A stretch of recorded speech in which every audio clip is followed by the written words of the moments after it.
الناشئين ومبروك عليهم هذا الفوز. وهذا الفوز إضافة إلى الانتصارات الكبيرة التي حققها أبطال قواتنا المسلحة من القوات البحرية والبرية في مواجهة الطغيان الأمريكي والإسرائيلي.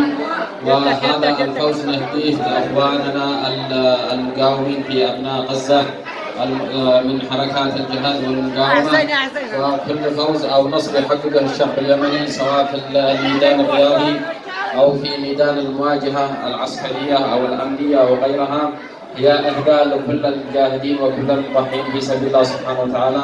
ونكرر مجددا ترحيبنا بأخوتنا من أعضاء منتخب الناشئين الذين حققوا هذا الفوز الكبير والعظيم في كرة القدم.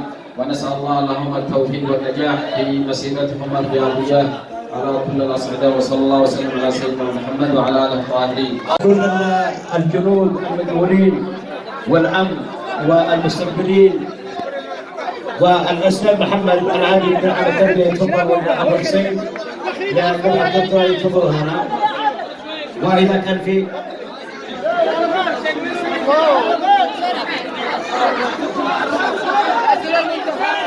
يا شباب شوية اسمع تفضل يا أبو حسين.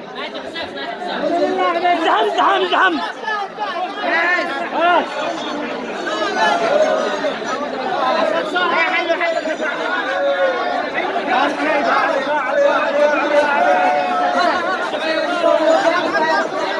كانت الموسيقى لو اسمح وقف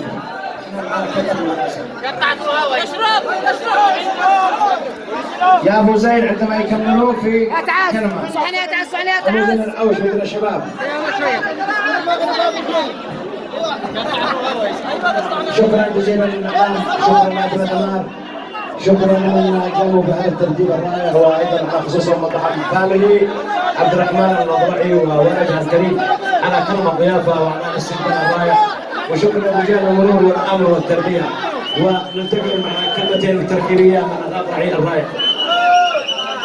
شكرا للزميل ايمن سيد الكواري. مشاهدينا الكرام اينما كنتم طابت اوقاتكم اهلا وسهلا ومرحبا بكم مع المنتخب اليمني العظيم هذا الذي شرفنا وامتعنا لسنتين متتاليتين هنا في استقبال من مطعم فاميلي المطعم العالمي.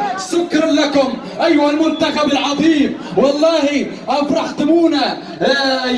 يا كاتب التاريخ لا تغلق الصفحات، يا كاتب التاريخ هات عنوان الورقات.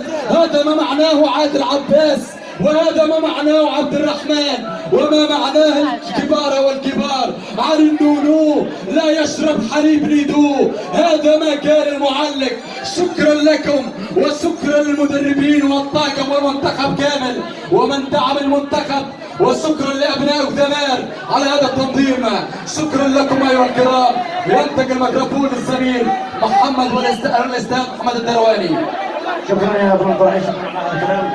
يا شباب الذي جنب الترتا معنا كلمه ترحيبيه مهمه جدا للمنتخب. تفضلوا شويه يا كابتن شويه.